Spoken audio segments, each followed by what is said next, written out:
Assalamualaikum warahmatullahi wabarakatuh. Halo semua, berikut adalah video edukasi gizi dengan tema diet para penderita penyakit ginjal kronik. Selamat menyaksikan. Pengertian penyakit ginjal kronik. Penyakit ginjal kronik adalah keadaan di mana terjadinya penurunan fungsi ginjal yang menahun. Penyakit ini bersifat progresif dan umumnya tidak dapat pulih kembali atau irreversibel. Gejala penyakit ginjal kronik yang pertama, nafsu makan menurun, yang kedua, mual dan muntah, yang ketiga, mudah lelah, yang keempat, pusing, yang kelima, sesak nafas, dan yang keenam, edema pada tangan dan kaki.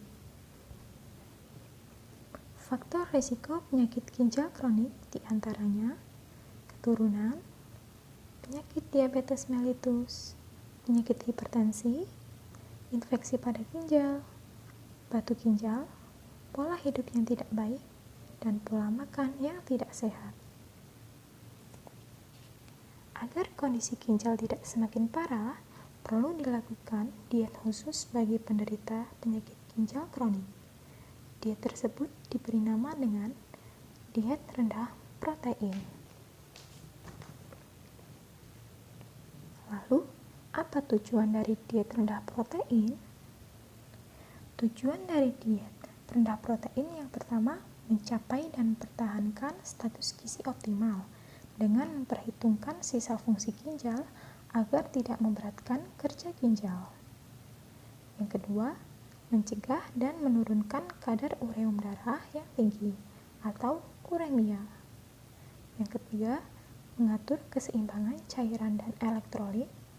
Dan yang keempat, mencegah atau mengurangi progresivitas gagal ginjal dengan memperlambat turunnya laju filtrasi glomerulus.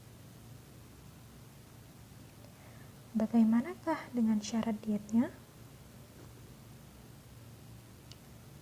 Syarat diet pada diet rendah protein yang pertama adalah energi sesuai dengan kebutuhan, yaitu 35 kilokalori per kilogram berat badan.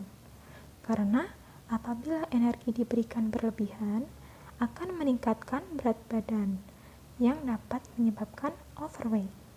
Sedangkan apabila energi diberikan kurang, akan menyebabkan penurunan berat badan pada pasien gagal ginjal kronik.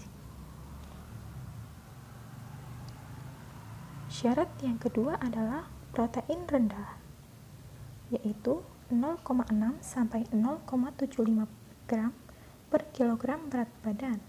Protein ini harus bernilai biologi tinggi seperti telur, daging, ikan, daging ayam, dan susu.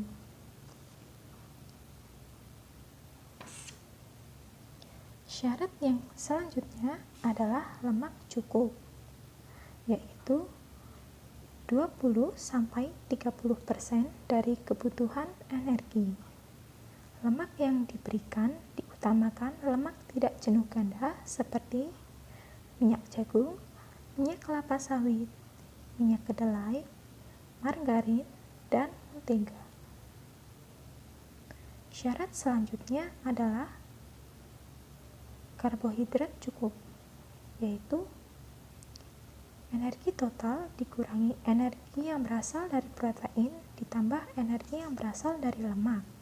Karbohidrat ini dapat berasal dari karbohidrat kompleks seperti nasi, jagung, dan kentang, juga karbohidrat sederhana seperti gula, madu, dan selai. Syarat yang kelima adalah natrium dibatasi apabila ada hipertensi, yaitu 1-3 gram per hari. Dan yang keenam, kalium dibatasi apabila ada hiperkalemia, yaitu 40-70 mg per hari. Syarat yang ketujuh, cairan dibatasi, yaitu jumlah urin sehari ditambah cairan yang keluar melalui keringat dan pernafasan. Kurang lebih adalah 500 ml. Dan yang terakhir, vitamin cukup karena vitamin ini membantu penyerapan zat gizi dalam tubuh. Terdapat 3 jenis diet yang diberikan menurut berat badan, yaitu diet protein rendah 1 atau 30 gram protein yang diberikan kepada pasien dengan berat badan 50 kg. Yang kedua, diet protein rendah 2 atau 35 gram protein yang diberikan kepada pasien dengan berat badan 60 kg. Dan yang ketiga, diet protein rendah 3 atau 40 gram protein yang diberikan kepada pasien dengan berat badan 65 kg.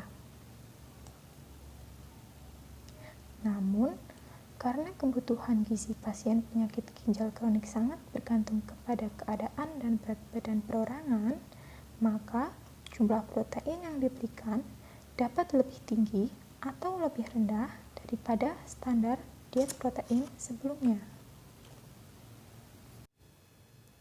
Berikut adalah contoh menu makanan sehari bagi pasien dengan penyakit ginjal kronis.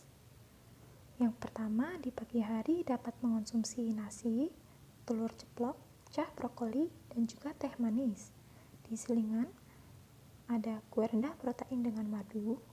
Di siang hari, ada nasi, ayam goreng, tempe mendoan, sayur asem, dan buah pepaya. Di selingan sore, ada kue rendah protein dengan madu, dan di malam hari dapat mengonsumsi nasi, oseng daging sapi, capcay goreng, dan buah pisang. Menu tersebut dapat divariasikan sesuai dengan kreativitas, namun tetap memperhatikan syarat diet.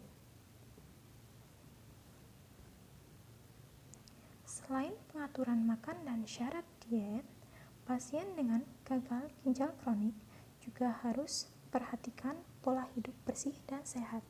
Salah satunya adalah aktivitas fisik seperti lari.